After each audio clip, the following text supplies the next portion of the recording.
Hi all, ಎಲ್ಲರಿಗೂ ನಮಸ್ಕಾರ. Welcome back to my channel Venus Clips. ನಾನು ನಿಮ್ಮೆಲ್ಲರ ಪ್ರೀತಿ ವ್ರತ. ಇವತ್ತಿನ ಹೊಸ ವ್ಲಾಗ್ಗೆ ನಿಮ್ಮೆಲ್ಲರಿಗೂ ವೆಲ್ಕಮ್ ಮಾಡ್ತಾ ಇದ್ದೀನಿ. ಸೊ ತುಂಬ ದಿವಸಗಳ ನಂತರ ಆಲ್ಮೋಸ್ಟ್ 1 ಮಂತೇ ಆಗೋಯ್ತು ಅನಿಸುತ್ತೆ ನಾನು ಪ್ರಾಪರಾಗಿ ಒಂದು ವ್ಲಾಗ್ನ ಮಾಡೋಕ್ಕೆ ಆಗಿಲ್ಲ. ಆ್ಯಕ್ಚುಲಿ ಏನೋ ಒಂದಾದ್ಮೇಲೆ ಒಂದೇನೋ ಪ್ರಾಬ್ಲಮ್ಸು, ನನಗೇನೋ ಒಂಥರ ಟಯರ್ಡ್ನೆಸ್ ಅನಿಸೋ ಅಂಥದ್ದು ಆ ಥರ ಎಲ್ಲ ಆಗ್ತಾಯಿತ್ತು. ಸೊ ಇವತ್ತು ಸ್ಟಾರ್ಟ್ ಮಾಡೋಣ ಅಂತ ಹೇಳಿ ಇವತ್ತು ಬೆಳಗ್ಗೆ ನಾನು ವ್ಲಾಗ್ನ ಸ್ಟಾರ್ಟ್ ಮಾಡಿದೆ. ಸೊ ಎಂದಿನಂತೆ ಇವತ್ತು ಕೂಡ ಒಂದು ಆಫೀಸ್ಗೆ ಹೋಗಿ ಮತ್ತೆ ಅಲ್ಲಿಂದ ಇನ್ನೊಂದು ಕಡೆ ಕೂಡ ಹೋಗೋದಿತ್ತು. ಸೊ ತುಂಬ ಲಾಂಗ್ ಡೇ ಅಂತಾನೆ ಅನ್ನಿಸ್ತು. ಬೆಳಗ್ಗೆ ಒಂದು 5:30 ಸಂಜೆ ಆಲ್ಮೋಸ್ಟ್ 7:30 8 o'clock ಆಗೋಗ್ಬಿಟ್ಟಿತ್ತು. ಸೊ ಬನ್ನಿ, ಇವತ್ತಿನ ವ್ಲಾಗ್ ಏನೇನಾಯಿತು, ಬೆಳಗ್ಗೆಯಿಂದ ಸಂಜೆವರೆಗೂ ಏನೇನೆಲ್ಲ ಆಯಿತು ಅಂತ ಇವತ್ತು ನಾನು ನಿಮಗೆ ತಿಳಿಸ್ಕೊಡ್ತೀನಿ. ಸೊ ಜಾಸ್ತಿ ಡಿಲೇ ಮಾಡ್ದಲೇ ಇವತ್ತಿನ ವಿಡಿಯೋನ ಶುರು ಮಾಡೋಣ. ಇನ್ನು ನೀವು ಯಾರಾದರೂ ನನ್ನ ಚಾನಲ್ಗೆ ಸಬ್ಸ್ಕ್ರೈಬ್ ಆಗಿಲ್ಲ ಅಂದರೆ ಬೇಗ ಹೋಗಿ ಸಬ್ಸ್ಕ್ರೈಬ್ ಆಗಿ ಆ್ಯಂಡ್ ಸಪೋರ್ಟ್ ಮಾಡಿ ಅಂತ ಹೇಳ್ತಾ ಲೆಟ್ಸ್ ಗೆಟ್ ಸ್ಟಾರ್ಟೆಡ್. ಇನ್ನು ಎಂದಿನಂತೆ ಇವತ್ತಿನ ದಿನ ಕೂಡ ಬೆಳಗ್ಗೆನೇ ಶುರುವಾಯಿತು. ಸೊ ಬೆಳಗ್ಗೆ ಎದ್ದ ತಕ್ಷಣ ಫ್ರೆಶ್ ಅಪ್ ಆಗಿ ಫಸ್ಟು ಅಡುಗೆ ಮನೆಗೆ ಬಂದು ತಿಂಡಿ ಮಾಡಬೇಕು. ಇನ್ನು ಹಿಂದಿನ ದಿವಸನೇ ಇವತ್ತು ಸ್ವಲ್ಪ ಸಿಂಪಲ್ಲಾಗಿ ಇಟ್ಕೊಳ್ಳೋಣ, ಬಿಕಾಸ್ ಸ್ವಲ್ಪ ರೆಡಿ ಆಗಲಿಕ್ಕೆ ಟೈಮ್ ಬೇಕಾಗಿತ್ತು. ಹಾಗಾಗಿ ಇವತ್ತು ತುಂಬ ಕ್ವಿಕ್ಕಾಗಿ ಆಗುವಂಥ ಖಾರ ಪೊಂಗಲ್ ಮಾಡೋಣ ಅಂತ ಅಂದ್ಕೊಂಡೆ. ಇನ್ನು ಚಳಿಗೆ ಬಿಸಿ ಬಿಸಿ ಖಾರ ಪೊಂಗಲ್ ಅಂತೂ ಬಹಳನೇ ರುಚಿಯಾಗೇ ಇರುತ್ತೆ ಅಲ್ವಾ. ಸೊ ಹಾಗಾಗಿ ಸರಿ ಇವತ್ತು ಬೆಳಗ್ಗೆನೇ ಎದ್ದು ಒಂದು ಸ್ವಲ್ಪ ಅಕ್ಕಿ ಮತ್ತು ಹೆಸರು ಬೇಳೆನ ಬೇಯಕ್ಕೆ ಹಾಕ್ಬಿಡೋಣ ಅಂತ ಹೇಳಿ ಇಲ್ಲಿ ಆಲ್ಮೋಸ್ಟ್ 1 ಕಪ್ಪಷ್ಟು ಬೇಳೆ ತೊಗೊಂಡಿದ್ದೀನಿ ಆ್ಯಂಡ್ 1.5 ಕಪ್ಪಷ್ಟು ಅಕ್ಕಿನ ತೊಗೊಂಡಿಲ್ಲಿ ವಾಶ್ ಮಾಡಿಬಿಟ್ಟು ಒಂದು ಸ್ವಲ್ಪ ಫ್ರೈ ಮಾಡ್ಕೊತಾ ಇದ್ದೀನಿ. ಕೆಲವರು ಹಾಗೆ ಡ್ರೈ ಫ್ರೈ ಮಾಡ್ಕೋತಾರೆ, ಬಟ್ ಬೇಳೆನಲ್ಲಿ ಮತ್ತು ಅಕ್ಕಿನಲ್ಲಿ ಸ್ವಲ್ಪ ಧೂಳು ಅನಿಸೋದ್ರಿಂದ ನಾನು ಒಂದು ಸ್ವಲ್ಪ ವಾಶ್ ಮಾಡಿಬಿಟ್ಟು ಅದಾದಮೇಲೆ ನೀರನ್ನೆಲ್ಲ ನೀಟಾಗಿ ಬಸ್ಕೊಂಡಾದಮೇಲೆ ಇಲ್ಲಿ ಫ್ರೈ ಮಾಡ್ಕೊತಾ ಇದ್ದೀನಿ. ಫ್ರೈ ಮಾಡೋದಕ್ಕೆ ಒಂದು ಸ್ವಲ್ಪ ತುಪ್ಪ ಕೂಡ ಬಳಸ್ಕೊತೀನಿ, ಹಾಗಾಗಿ ಚೆನ್ನಾಗಿ ಸ್ಮೆಲ್ ಬರುತ್ತೆ ಆ್ಯಂಡ್ ಬೆಂದಾದ್ಮೇಲೂ ತುಂಬಾ ರುಚಿಯಾಗಿ ಜ್ಯೂಸಿಯಾಗಿ ಬರುತ್ತೆ ಬೇಳೆ ಮತ್ತು ಅನ್ನ ಅಂತ ಹೇಳಿ ಈ ರೀತಿ ಆಲ್ಮೋಸ್ಟ್ ಒಂದು ಅರ್ಧ ಟೇಬಲ್ ಸ್ಪೂನಷ್ಟು ತುಪ್ಪನ ಬಳಸ್ಕೊಂಡು ನಾನು ಬೇಳೆ ಮತ್ತು ಅಕ್ಕಿ ಎರಡನ್ನೂ ಚೆನ್ನಾಗಿ ಫ್ರೈ ಮಾಡ್ಕೋತಾ ಇದ್ದೀನಿ. ಆ್ಯಂಡ್ ಇವಾಗಂತೂ ಎಷ್ಟು ಚಳಿ ಇದೆ ಅಂತಂದರೆ ನಿಜವಾಗ್ಲೂ ಬೆಡ್ ಮೇಲಿಂದ ಹೇಳ್ಬೇಕಂತಾನೆ ಅನಿಸಲ್ಲ. ಬಟ್ ಆದರೆ ಏನು ಮಾಡೋದು, ಬೆಳಗ್ಗೆ ಎದ್ದ ತಕ್ಷಣ ನಾವು ಬೇಡ ಅಂತ ಸೋಂಬೇರಿ ಮಾಡ್ಕೊಂಡು ಮಲಗಿಬಿಟ್ರೆ ಪ್ರತಿಯೊಂದು ಕೆಲಸನೂ ಡಿಲೇ ಆಗ್ತಾ ಹೋಗುತ್ತೆ, ಆಫೀಸ್ಗೆ ಹೋಗೋದು ಲೇಟ್ ಆಗುತ್ತೆ ಮತ್ತು ಇಡೀ ಡೇನೇ ಚೆನ್ನಾಗಿ ಹೋಗಲ್ಲ ಅಂತ ಅನಿಸುತ್ತೆ. ಸೊ ಬೆಳಗ್ಗೆ ಒಂದು ಸ್ವಲ್ಪ ಮನ್ಸು ಮಾಡಿ ಎದೊಳಗೆ ಸ್ವಲ್ಪ ಕಷ್ಟ ಅನಿಸುತ್ತೆ. ಇನ್ನು ಮಲಗೋದು ಕೂಡ ಸ್ವಲ್ಪ ಲೇಟೇ ಆಗಿಬಿಡುತ್ತೆ. ಬೇರೆಯವ್ರ ಜೊತೆ ಆಟ ಆಡಿಕೊಂಡು ಅವನ್ನ ಮಾತಾಡಿಸ್ಕೊಂಡು ಅವ್ನು ಮಲಗೋದು ಲೇಟ್ ಮಾಡಿಬಿಡ್ತಾನೆ. But somehow throughout the day manage ಆಗೋಗ್ಬಿಡುತ್ತೆ. ಆ್ಯಂಡ್ ಖಾರ ಪೊಂಗಲ್ ಮಾಡೋದಂತೂ ಬಹಳನೇ ಈಸಿಯಾಗಿದೆ. ಸೊ ಹಾಗಾಗಿ ಇಲ್ಲಿ ಅಕ್ಕಿ ಬೇಳೆನೆಲ್ಲ ಬೇಯಿಸೋಕೆ ಇಟ್ಕೊಂಡ್ಬಿಟ್ಟು ಒಗ್ಗರಣೆಗೆ ಬೇಕಾಗಿರೋ ಐಟಮ್ಸ್ ಎಲ್ಲ ರೆಡಿ ಮಾಡಿಬಿಟ್ಟು ಆಮೇಲೆ ಮನೆ ಕ್ಲೀನಿಂಗ್ ಸ್ಟಾರ್ಟ್ ಮಾಡೋಣ ಅಂತ ಅಂದ್ಕೊಂಡೆ. ಯೂಶ್ವಲಿ ಬೆಳಗ್ಗೆನೇ ಕ್ಲೀನ್ ಮಾಡಿಬಿಟ್ರೆ ಸಂಜೆ ಬಂದು ಆರಾಮಾಗಿ ಪೂಜೆ ಮಾಡ್ಕೋಬೋದು ಅಥವಾ ಒಂಥರ ಆರಾಮ್ ಅನಿಸುತ್ತೆ. ಇಲ್ಲ ಅಂತಂದರೆ ಆಫೀಸ್ ಮುಗಿಸಿ ಮತ್ತೆ ಮನೆಗೆ ಬಂದು ಕ್ಲೀನೆಲ್ಲ ಮಾಡಬೇಕು ಅಂತಂದರೆ ಸಿಕ್ಕಾಬಟ್ಟೆ ಬೇಜಾರು ಅನಿಸ್ಬಿಡುತ್ತೆ. ಅಯ್ಯೋ ಸಾಕಪ್ಪ ಅಂತ ಅನಿಸೋದಿರುತ್ತೆ. ಬಟ್ ಬೆಳಗ್ಗೆ ಅಂದರೆ ಒಂದು ರೀತಿ ಆ್ಯಡೆಡ್ ಎನರ್ಜಿ ಕೂಡ ಅಂತಲೂ ಹೇಳ್ಬೋದು. ಜಸ್ಟ್ ಒಂದು ಸ್ವೀಪ್ ಮಾಡ್ಕೊಂಡು ಹೋದ್ರೂ ಮನೆ ನೀಟಾಗಿ ಅನಿಸುತ್ತೆ. ಮನೆಯಲ್ಲಿ ಬಿಟ್ಟು ಹೋಗಬೇಕಾದಾಗ ಬೆಳಗ್ಗೆ ಹೊತ್ತು ನೀಟಾಗಿ ದೇವ್ರ ಪೂಜೆ ಎಲ್ಲ ಮಾಡ್ಕೊಂಡು ಹೋದಾಗ ನಮಗೂ ಒಂದು ರೀತಿ ಸಮಾಧಾನ ಅಂತ ಅನಿಸುತ್ತೆ. ಇನ್ನು ಸಂಜೆ ಬಂದು ಮಾಡೋವಂಥದ್ದು ಅನಿವಾರ್ಯ ಕೇಸಸ್ಗಳಲ್ಲಿ ಏನೂ ಮಾಡೋಕ್ಕಾಗೋದಿಲ್ಲ, ಸಂಜೆನೇ ಬಂದು ಮಾಡಬೇಕಾಗತ್ತೆ. ಬಟ್ ಆದಷ್ಟು ಬೆಳಗ್ಗೆ ಹೊತ್ತು ಮಾಡಿ ಹೋಗೋದ್ರಿಂದ ನಮಗೂ ಒಂದು ರೀತಿ ಸಮಾಧಾನ ಅಂತಲೇ ಅನಿಸುತ್ತೆ. ಸೊ ಇನ್ನು ಖಾರ ಪೊಂಗಲ್ಗೆ ತುಂಬಾ ವೆರಿ ಮಿನಿಮಲ್ ಐಟಮ್ಸ್ನ ಬಳಸ್ಕೊಂಡು ಇಲ್ಲಿ ಮಾಡ್ತಾ ಇರೋವಂಥದ್ದು. ಆ್ಯಂಡ್ ಇದು ತುಂಬ ಕ್ವಿಕ್ಕಾಗಿ ಆಗುತ್ತೆ. ದೇವಸ್ಥಾನದಲ್ಲಿ ಸಿಗುವಂಥ ಖಾರ ಪೊಂಗಲ್ ರೀತಿಯೇ ಇರುತ್ತೆ. ಇದು ಬಹಳನೇ ರುಚಿಯಾಗಿ ಇರುತ್ತೆ ಮತ್ತು ಸ್ವಲ್ಪ ಪೆಪ್ಪರು ಎಲ್ಲ ಹಾಕಿರೋದ್ರಿಂದ ಚಳಿಗೂ ಕೂಡ ತುಂಬಾ ಒಳ್ಳೆಯದು. ಇನ್ನು ಭೈರವ್ಗೂ ಕೂಡ ಸ್ವಲ್ಪ ಕೋಲ್ಡ್ ಆಗಿತ್ತು. ಪೆಪ್ಪರ್ನ ಇದ್ರ ಜೊತೆ ಬಳಸಿ ಕೊಟ್ಟಾಗ ಅವನಿಗೂ ಕೂಡ ಇಷ್ಟಪಟ್ಟು ತಿಂತಾನೆ ಅಂತ ಹೇಳಿ ಇಲ್ಲಿ ಬೇಯೋಕ್ಕೆಲ್ಲ ಒಂದು ಸ್ವಲ್ಪ ಚೆನ್ನಾಗಿ ಫ್ರೈ ಆಗಿದೆ ಬೇಳೆ ಮತ್ತು ಅಕ್ಕಿ. ಇವಾಗ ಬಿಸಿನೀರನ್ನ ಕಾಯಿಸಿಟ್ಕೊಂಡಿದ್ದನ್ನ ಹಾಕ್ಕೊಳ್ತಾ ಇದ್ದೀನಿ. ಸ್ವಲ್ಪ ಹೆಚ್ಚಿಗೆ ನೀರನ್ನೇ ಹಾಕೋಬೇಕು, ಯಾಕಂದರೆ ಖಾರ ಪೊಂಗಲ್ ಯಾವಾಗಲೂ ತೆಳು ತೆಳು ಕನ್ಸಿಸ್ಟೆನ್ಸಿನೇ ಇರುತ್ತೆ. ಸ್ವಲ್ಪ ಅಕ್ಕಿ ಬೇಳೆ ಹಾಕಿದ್ರೂ ಜಾಸ್ತಿನೇ ಆಗೋಗ್ಬಿಡುತ್ತೆ ಪೊಂಗಲ್ಲಾಗಲಿ ಅಥವಾ ಬಿಸಿಬೇಳೆ ಬಾತ್ ಆಗಲಿ. ಸೊ ಹಾಗಾಗಿ ಸ್ವಲ್ಪ ಹೆಚ್ಚಿಗೆ ನೀರನ್ನೇ ಹಾಕಿಬಿಟ್ಟು ನಾನಿಲ್ಲಿ ಆಲ್ಮೋಸ್ಟ್ ಒಂದು 2-3 ವಿಷಲ್ ಬರೋದಕ್ಕೆ ಇಟ್ಕೊಂಡು ಬಿಡ್ತೀನಿ. ಹಾಗಾಗಿ ಚೆನ್ನಾಗಿ ಮೆತ್ತಗೆ ಬೆಂದಿರುತ್ತೆ ಅಂತ ಹೇಳಿ. ಸೊ ಆಲ್ಮೋಸ್ಟ್ ಕಂಪ್ಲೀಟಾಗಿ ಫ್ರೈ ಆಗಿದೆ. ಒಂದು ಸ್ವಲ್ಪ ಜಾಸ್ತಿ ಹೊತ್ತು ಬಿಟ್ಬಿಟ್ರೆ ಈ ರೀತಿ ತಳ ಹಿಡಿಯೋ ಚಾನ್ಸಸ್ ಇರುತ್ತೆ. ಸೊ ಹಾಗಾಗಿ ಕೈ ಆಡ್ತಾನೆ ಇದ್ದು ಸ್ವಲ್ಪ ಬಿಸಿ ನೀರನ್ನ ಹಾಕೋದ್ರಿಂದ ತುಂಬ ಬೇಗ ವಿಷಲ್ ಬರುತ್ತೆ ಮತ್ತು ಕುಕ್ಕಿಂಗ್ ಟೈಮ್ ಕೂಡ ತುಂಬ ಕಮ್ಮಿ ತೊಗೊಳತ್ತೆ.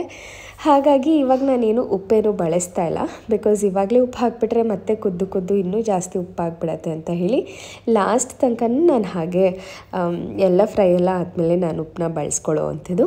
ಯೂಶ್ವಲಿ ಯಾವುದೇ ಒಂದು ಸಾರು ಐಟಮ್ಸ್ ಆಗಲಿ ಫಸ್ಟೇ ನಾವು ಉಪ್ಪು ಹಾಕ್ಬಿಟ್ವಿ ಅಂದರೆ ಕುದ್ದು ಅದು ಇನ್ನೂ ಗಟ್ಟಿಯಾಗಿ ಒಂದು ರೀತಿ ತುಂಬ ಉಪ್ಪು ಅನ್ಸೋಕ್ಕೆ ಶುರು ಆಗಿಬಿಡುತ್ತೆ. ಸಾರಾಗಲಿ ಬೇರೆ ಏನೇ ಒಂದು ಐಟಮ್ ಆಗಲಿ ಯಾವಾಗಲೂ ಉಪ್ಪನ್ನ ನಾವು ಲಾಸ್ಟಲ್ಲಿ ಬಳಸ್ಕೊಳ್ಳೋದ್ರಿಂದ ರುಚಿ ಕೂಡ ಕರೆಕ್ಟಾಗಿ ಬರುತ್ತೆ ಮತ್ತು ತುಂಬ ಕುದ್ದಾಗ ಅದರ ಟೇಸ್ಟ್ ಕೂಡ ಹಾಳಾಗೋದಿಲ್ಲ. ಇನ್ನು ಇದಕ್ಕೆ ಒಗ್ಗರಣೆಗೆ ಬೇಕಾಗಿರುವಂಥ ಶುಂಠಿ, ಬೆಳ್ಳುಳ್ಳಿ, ಹಸಿಮೆಣಸಿನ್ಕಾಯಿ ಮತ್ತು ಅದ್ರ ಜೊತೆಗೆ ಪೆಪ್ಪರ್ನ ನಾನಿಲ್ಲಿ ಕುಟ್ಟಿ ಪುಡಿ ಮಾಡ್ತಾಯಿದ್ದೀನಿ. ಕೆಲವರು ಹಾಗೆ ಉಂಡೆ ಹಾಕ್ಬಿಡ್ತಾರೆ, ಬಟ್ ಅದರಿಂದ ಖಾರ ಏನೂ ಬಿಟ್ಕೊಳ್ಳಲ್ಲ. ಹಾಗಾಗಿ 1-2 ಸತಿ ಈ ರೀತಿ ಪುಟ್ದಾಗಿ ಜಜ್ಕೊಂಡ್ಬಿಟ್ಟು ಹಾಕ್ಕೊಂಡ್ರೆ ತುಂಬ ರುಚಿಯಾಗಿ ಬರುತ್ತೆ. ಇನ್ನು ಶುಂಠಿ ಕೂಡ ಒಂದು ಅರ್ಧ ಇಂಚಷ್ಟು ನಾನಿಲ್ಲಿ ಚಿಕ್ಕದಾಗಿ ಚಾಪ್ ಮಾಡ್ಕೊತಾ ಇದ್ದೀನಿ. ಆ್ಯಂಡ್ ಬೆಳ್ಳುಳ್ಳಿ ಕೂಡ ಚೆನ್ನಾಗಿ ಈ ರೀತಿ ಜಜ್ಕೊಳ್ಳೋದ್ರಿಂದ ಒಂದು ರೀತಿ ಘಮ ಬರುತ್ತೆ. ಇನ್ಫ್ಯಾಕ್ಟ್ ಹೇಳಬೇಕು ಅಂದರೆ ಈ 3 ಐಟಮ್ ಕುಟ್ಬೇಕಾದಾಗಲೇ ಬಹಳನೇ ಸ್ಮೆಲ್ ಚೆನ್ನಾಗಿ ಬರುತ್ತೆ. ಶುಂಠಿ, ಬೆಳ್ಳುಳ್ಳಿ ಮತ್ತು ಮೆಣಸಿಂದು ಬಹಳನೇ ಚೆನ್ನಾಗಿ ಅನಿಸುತ್ತೆ. ಆ್ಯಂಡ್ ಬಿಸಿ ತಿಂದಾಗ ತುಂಬಾ ರುಚಿಯಾಗುತ್ತೆ. ಇನ್ನು ಕುಕ್ಕರ್ನ ಕೂಡ ಆ ಕಡೆ ಇಟ್ಟಿದ್ದೀನಿ. ಎಲ್ಲನೂ ರೆಡಿ ಆಯಿತು. ಒಂದು 5 ನಿಮಿಷದಲ್ಲೆಲ್ಲ ರೆಡಿ ಆಗಿಬಿಡುತ್ತೆ. ಎಲ್ಲ ಶುಂಠಿ, ಬೆಳ್ಳುಳ್ಳಿ ಎಲ್ಲ ಬಿಡಿಸಿಟ್ಕೊಂಡಿದ್ವಿ ಅಂದರೆ ಒಗ್ಗರಣೆಗೆ ಬೇಕಾಗಿರೋ ಐಟಮ್ಸ್ ಎಲ್ಲ ತೆಗೆದಿಟ್ಕೊಂಡು ಕುಕ್ಕರ್ ವಿಷಲ್ ಬಂದು ಇನ್ನೂ ತಣ್ಣಗಾಗೋ ತನಕ ಒಗ್ಗರಣೆ ಹಾಕಿಟ್ರೆ ತಣ್ಣಗಾಗ್ಬಿಡತ್ತೆ ಅಂತ ಹೇಳಿ ಎಲ್ಲ ಒಂದು ಕಡೆ ಮಾಡಿಬಿಟ್ಟು ಪ್ಲೇಟ್ ಮುಚ್ಚಿ ಇಟ್ಬಿಟ್ಟು ಸರಿ ಒಂದು ಸ್ವಲ್ಪ ಮನೆಯನ್ನೆಲ್ಲ ಕ್ಲೀನ್ ಮಾಡಿಕೊಂಡು ಗುಡಿಸ್ಕೊಂಬರೋಣ ಅಂತ ಹೋದೆ. ಸೊ ಇನ್ನು ಸಂಡೇ ಅಂತಂದರೆ ಆ್ಯಸ್ ಯೂಶ್ವಲ್ ಒಂದು ರೀತಿ ಲೇಝಿ ಡೇ ಅಂತಲೇ ಹೇಳ್ಬೋದು. ಸಂಜೆ ಅಂತೂ ಏನೂ ಮಾಡೋಕ್ಕೆ ಮನಸ್ಸಾಗಿರಲ್ಲ, ಸಂಡೇ ಈವ್ನಿಂಗ್ ಅಂತ ಹೇಳಿ. ಸೊ ಹಾಗಾಗಿ ಏನೂ ಕ್ಲೀನಿಂಗ್ ಮಾಡ್ಕೊಳಕ್ಕಾಗಿರಲ್ಲ. ಸೊ ಮಂಡೇ ಮಾರ್ನಿಂಗ್ ಅಂತಂದರೆ ಅದು ಸಂಡೇ ಎಲ್ಲ ಮೆಸ್ನು ಕ್ಲೀನ್ ಮಾಡೋ ಅಂಥದ್ದು ಆಗೋಗ್ಬಿಟ್ಟಿರುತ್ತೆ. ಇನ್ನು ಕೆಲವು ಸತಿ ವಾರ ಎಲ್ಲ ಮಾಡಿರೋಂಥ ಮೆಸ್ನ ಸಂಡೇ ಇಟ್ಕೊಂಡ್ಬಿಡ್ತೀನಿ. ಬಟ್ ಕೆಲವು ಸಂಡೇ ಬೋರ್ ಆಗುತ್ತೆ. ಇಡೀ ವೀಕ್ ಕೆಲಸ ಮಾಡಿದ್ದೀವಿ, ಸರಿ ಸಂಡೇನಾದರೂ ರೆಸ್ಟ್ ಮಾಡೋಣ ಅಂತ ಅನ್ನಿಸ್ತಾ ಇರುತ್ತೆ. ಸೊ ಎಸ್, ಭೈರವೆಲ್ಲ ಹರಡಿದಂಥ ಎಲ್ಲದನ್ನು ತೆಗೆದಿಟ್ಕೊಂಬರೋದೇ ಒಂದು ದೊಡ್ಡ ಟಾಸ್ಕ್ ಆಗಿಬಿಟ್ಟಿರುತ್ತೆ. ಏನೋ ಅದನ್ನೆಲ್ಲ ಹೋಗಿ ತೆಗೆದಿಟ್ಟು ಕಸ ಗುಡಿಸ್ಕೊಂಡು ಬರೋಷ್ಟೊತ್ತಿಗೆ ಏನೆಲ್ಲ ಅಂದರೂ ಮಿನಿಮಮ್ ಒಂದು 20 to 25 ಮಿನಿಟ್ಸ್ ಬೇಕಾಗುತ್ತೆ. ಎಲ್ಲ ಧೂಳುಗಳನ್ನೆಲ್ಲ ನೀಟಾಗಿ ಕ್ಲೀನ್ ಮಾಡಿಕೊಂಡು ಮತ್ತು ಅದ್ರದ್ದು ಪ್ಲೇಸಿಗೆ ಎಷ್ಟೇ ಇಟ್ಟರು ಮತ್ತೆ ಸಂಜೆ ಬರೋಷ್ಟೊತ್ತಿಗೆ ಅದರ ಪ್ಲೇಸಸ್ ಎಲ್ಲ ಚಲಾಪಿಲಿ ಆಗೋಗಿರುತ್ತೆ. ಎಷ್ಟು ಬೇಜಾರಾಗ್ತಾ ಇರುತ್ತೆ. ಬೆಳಗ್ಗೆನೂ ಎಲ್ಲ ಮಾಡಿ ಹೋಗಿದ್ದೀನಿ, ಮತ್ತೆ ಸಂಜೆ ಬರೋಷ್ಟೊತ್ತಿಗೆ ಹೀಗಾಗಿದೆ ಅಂತ. ಬಟ್ ಆದರೆ ಏನೂ ಮಾಡೋಕ್ಕಾಗಲ್ಲ, ಮಕ್ಕಳಿರೋ ಮನೆಯಲ್ಲಿ it is all quite common. So yes, ಎಲ್ಲ ಗಿಡಿಸ್ಕೊಂಡು ಬರೋ ಅಷ್ಟೊತ್ತಿಗೆ ಇಲ್ಲಿ ಒಗ್ಗರಣೆ ಕೂಡ ಹಾಕೊಳ್ಳೋ ಟೈಮ್ ಆಯಿತು. ಕುಕ್ಕರ್ ಕೂಡ ಕಂಪ್ಲೀಟಾಗಿ ತಣ್ಣಗಾಗಿತ್ತು. ಇದಕ್ಕೆ ನಾನು ಒಗ್ಗರಣೆಗೆ ಸಾಸಿವೆ, ಜೀರಿಗೆ, ಕಡಲೆಬೇಳೆ ಕೂಡ ಹಾಕ್ಕೊಂಡಿದ್ದೀನಿ. ಚೆನ್ನಾಗಿ ಅನಿಸುತ್ತೆ, ನನಗೆ ಬಹಳ ಇಷ್ಟ ಆಗುತ್ತೆ ಅಂತ. ಇನ್ನು ಕುಟ್ಟಿದಂಥ ಮೆಣಸು, ಅದ್ರ ಜೊತೆಗೆ ಹಸಿಮೆಣಸಿನ್ಕಾಯಿ, ಶುಂಠಿ, ಬೆಳ್ಳುಳ್ಳಿ ಜಜ್ಕೊಂಡಿದ್ದರಿಂದ ಅಷ್ಟೂ ಹಾಕಿ ನೀಟಾಗಿ ಎಣ್ಣೆಯಲ್ಲಿ ಖಾರ ಬಿಡೋ ತನಕ ಫ್ರೈ ಮಾಡಬೇಕಾಗತ್ತೆ. ಇನ್ನು ಅದಾದಮೇಲೆ ಅರಿಶಿಣದ ಪುಡಿನ ಕೂಡ ಬಳಸ್ಕೊತಾ ಇದ್ದೀನಿ. ಸ್ವಲ್ಪ ಜಾಸ್ತಿನೇ ಬಳಸ್ಕೊತೀನಿ, ಕಲರ್ ಕೂಡ ತುಂಬ ಚೆನ್ನಾಗಿ ಬರುತ್ತೆ ಅಂತ ಹೇಳಿ. ಸೊ ಅರಿಶಿಣ ಕೂಡ ಚೆನ್ನಾಗಿ ಆಯಿಲಲ್ಲಿ ಫ್ರೈ ಆಗಬೇಕು, ಇಲ್ಲಾಂದರೆ ಕಹಿ ಬಂದುಬಿಡತ್ತೆ. ಇನ್ನು ಆಲ್ಮೋಸ್ಟ್ ಒಗ್ಗರಣೆ ಇಷ್ಟೇ ಸಿಂಪಲ್ಲಾಗಿ ರೆಡಿಯಾಗಿ ಹೋಗ್ಬಿಟ್ಟಿರುತ್ತೆ. ಆ್ಯಂಡ್ ಇಲ್ಲಿ ಅಕ್ಕಿ ಮತ್ತು ಬೇಳೆ ಕೂಡ ತುಂಬ ಮೆತ್ತನಾಗಿ ತುಂಬ ಚೆನ್ನಾಗಿ ಬಂದಿದೆ. ಇನ್ನು ಇದ್ರ ಜೊತೆ ಸ್ವೀಟ್ ಪೊಂಗಲ್ ಕೂಡ ಮಾಡ್ಬೋದಿತ್ತು, ಬಟ್ ಟೈಮ್ ಇರಲಿಲ್ಲ. ಸರಿ ಆಯಿತು, ಖಾರ ಪೊಂಗಲೊಂದು ಮಾಡ್ಕೊಂಡು ಹೋಗೋಣ, ಸಂಜೆ ಬೇಕಾದರೆ ಬಂದು ಒಂದು ಸ್ವಲ್ಪ ಸಿಹಿ ಪೊಂಗಲ್ ಮಾಡ್ಕೊಳ್ಳೋಣ ಅಂತ ಹೇಳಿ ಒಂದು ಸ್ವಲ್ಪ ಅನ್ನ ಹಾಗೆ ಮುಗಿಸ್ಕೊಂಡೆ. ತುಂಬ ಚೆನ್ನಾಗಿ ಅನಿಸುತ್ತೆ. ಟೇಸ್ಟ್ ಕೂಡ ತುಂಬ ಚೆನ್ನಾಗಿ, ಘಮ ಕೂಡ ತುಂಬ ಚೆನ್ನಾಗಿ ಬರ್ತಾಯಿತ್ತು. ಆ್ಯಂಡ್ ಚೆನ್ನಾಗಿ ಬೆಂದಿರೋದ್ರಿಂದ ತುಂಬ ಹೊತ್ತೇನೂ ಹಿಡಿಯೋದಿಲ್ಲ. ಚೆನ್ನಾಗಿ ಹಾಕಿಬಿಟ್ಟು ಮಿಕ್ಸ್ ಮಾಡಿಬಿಟ್ರೆ ಆಗೋಯಿತು. ಇನ್ನು ಕನ್ಸಿಸ್ಟೆನ್ಸಿ ಏನು ಬೇಕೋ ಆ ರೀತಿ ನಾನಿಲ್ಲಿ ಇನ್ನೂ ಒಂದು ಅರ್ಧ ಗ್ಲಾಸಷ್ಟು ಬಿಸಿನೀರನ್ನ ಮತ್ತೆ ಆ್ಯಡ್ ಮಾಡಿಕೊಂಡು ಚೆನ್ನಾಗಿ ಮಿಕ್ಸ್ ಮಾಡಿಕೊಂಡು ಲಾಸ್ಟಲ್ಲಿ ನಾನು ಉಪ್ಪನ್ನ ಬೆರೆಸ್ಕೊತಾ ಇದ್ದೀನಿ. ಬಹಳನೇ ರುಚಿಯಾಗಿ ಬರುತ್ತೆ. ಇನ್ನು ಇದಕ್ಕೆ ಕಾಯಿ ತುರಿ ಕೂಡ ಇತ್ತು, ಕಾಯಿ ತುರಿ ಕೂಡ ಹಾಕೋಬೇಕಿತ್ತು. ಬಟ್ ಇನ್ನೂ ಅದನ್ನು ತುರಿಯೋಕ್ಕೆಲ್ಲ ಟೈಮ್ ಆಗಲ್ಲ, ಇನ್ನೂ ಸ್ನಾನ ಕೂಡ ಮಾಡಬೇಕಿತ್ತು ಅಂತ ಹೇಳಿ ಬರೀ ಇಷ್ಟೇ ಸಿಂಪಲಾಗಿ ಮಾಡಿದೆ. ಬಟ್ ಬಹಳನೇ ರುಚಿಯಾಗಿ ಬಂದಿತ್ತು. ಆದಷ್ಟು ಬಿಸಿನೀರನ್ನ ಕಾಯಿಸಿಟ್ಕೊಂಡು ಹಾಕ್ಕೊಳ್ಳೋದ್ರಿಂದ ಬಿಸಿನೀರಿಗೆ ಬಿಟ್ಟರೆ ಬೇಕಾದಂಥ ಕನ್ಸಿಸ್ಟೆನ್ಸಿಗೆ ಹಾಕ್ಕೊಂಡು ಬಳಸ್ಕೋಬೋದು. ಇನ್ನು ರುಚಿಗೆ ತಕ್ಕಷ್ಟು ಕಲ್ಲು ಉಪ್ಪನ್ನ ಇಲ್ಲಿ ಬಳಸ್ಕೊಂಡು ನೀಟಾಗಿ ಮಿಕ್ಸ್ ಮಾಡಿ ಒಂದು ಕುದಿಯಷ್ಟು ಬಂತು ಅಂತಂದರೆ ಖಾರ ಪೊಂಗಲ್ ರೆಡಿ ಆಗಿಬಿಡುತ್ತೆ. ತುಂಬಾ ರುಚಿಯಾಗಿ ಇರುತ್ತೆ. ಇನ್ನು ಬೆಳಗ್ಗೆ ಹೊತ್ತು ಈ ರೀತಿ ಚಳಿಗೆ ಖಾರ ಪೊಂಗಲ್ ಕೂಡ ಬಹಳನೇ ಒಳ್ಳೆ ಕಾಂಬಿನೇಷನ್ ಅಂತಲೇ ಹೇಳ್ಬೋದು. ತುಂಬಾ ರುಚಿಯಾಗಿ ಕೂಡ ಬಂದಿತ್ತು, ಘಮ ಕೂಡ ಅಷ್ಟೇ ಚೆನ್ನಾಗಿ ಇತ್ತು. ನೀವು ಕೂಡ ಒಂದ್ಸತಿ ಈ ಒಂದು ಖಾರ ಪೊಂಗಲ್ನ ಟ್ರೈ ಮಾಡಿ ನೋಡಿ. ತುಂಬ ಜನ ಈ ಒಂದು ಸೌತ್ ಇಂಡಿಯಾದಲ್ಲಿ ಖಾರ ಪೊಂಗಲ್, ಸ್ವೀಟ್ ಪೊಂಗಲ್ ಅಂತೂ ಕ್ವೈಟ್ ಕಾಮನ್ ಅಂತಲೇ ಹೇಳ್ಬೋದು. ಬಹಳಷ್ಟು ಜನ ಇದು ತಣ್ಣಗಾದ್ಮೇಲೆ ತಿನ್ನೋಕ್ಕಾಗಲ್ಲ ಅಂತಾರೆ. ಸೊ ಅಂಥ ಟೈಮಲ್ಲಿ ಒಂದು ಸ್ವಲ್ಪ ಮೊಸರು ಬಜ್ಜಿನೋ ರಾಯ್ತನೋ ಅಥವಾ ಚಟ್ನಿನೋ ಮಾಡಿಕೊಂಡ್ರೆ ಅದ್ರ ಜೊತೆ ಕೂಡ ಬಹಳನೇ ರುಚಿಯಾಗಿ ಇರುತ್ತೆ, ತಿನ್ಕೋಬೋದು. ಬಿಕಾಸ್ ಎವ್ರಿ ಡೇ ಮಾರ್ನಿಂಗ್ ಏನು ಬ್ರೇಕ್ಫಾಸ್ಟ್ ಮಾಡೋದು ಅಂತ ತಲೆ ಕೆಟ್ಟೋಗಿರುತ್ತೆ. ಸೊ ಈ ರೀತಿ ಕ್ವಿಕ್ಕಾಗಿ ಮಾಡ್ಕೊಳ್ಳೋಂಥ ಬ್ರೇಕ್ಫಾಸ್ಟ್ ನಮಗೂ ಈಸಿ ಆಗುತ್ತೆ, ಮಾಡೋದಕ್ಕೂ ಬೇಗನೆ ಮಾಡ್ಕೋಬೋದು ಮತ್ತು ತಿನ್ನೋದಕ್ಕೂ ಅಷ್ಟೇ ರುಚಿಯಾಗಿ ಇರುತ್ತೆ ಅಂತಲೇ ಹೇಳ್ಬೋದು. ಇನ್ನು ಬಿಸಿ ಬಿಸಿ ಹೇಗೋ ಆಗಿತ್ತು. ನಮ್ಮ ಮನೆಯವ್ರು ಕೂಡ ಫ್ರೆಶ್ ಅಪ್ ಆಗಿ ಯಾವುದೋ ಒಂದು ಮೀಟಿಂಗಲ್ಲಿ ಕೂತಿದ್ರು. ಸರಿ ಆಯಿತು, ಬಿಸಿ ಬಿಸಿನೇ ಸರ್ವ್ ಮಾಡೋಣ ಅಂತ ಹೇಳಿ ಆಲ್ಮೋಸ್ಟ್ ಒಂದು 7:30 ಅಷ್ಟೊತ್ತಿಗೆಲ್ಲ ಬ್ರೇಕ್ಫಾಸ್ಟ್ ರೆಡಿ ಆಗಿತ್ತು. ಸೊ ಹಾಗಾಗಿ ಒಂದು ಸ್ವಲ್ಪ ಟೇಸ್ಟಿಗೆ ಹಾಕೋಣ ಅಂತ ಹೇಳಿ ಹಾಕ್ಕೊಡ್ತಾ ಇದ್ದೀನಿ. ಘಮ ನೋಡಿ ನನಗೆ ತಿನ್ನಬೇಕಂತ ಅನ್ನಿಸ್ತು. ಸರಿ ಸ್ನಾನ ಮಾಡ್ಕೊಂಬಂದು ತಿನ್ನೋಣ ಅಂದ್ಕೊಂಡೆ. ಬಟ್ ಟೈಮೇ ಆಗಲಿಲ್ಲ, ಆಫೀಸಿಗೆ ಹೊರಡಬೇಕಿತ್ತು.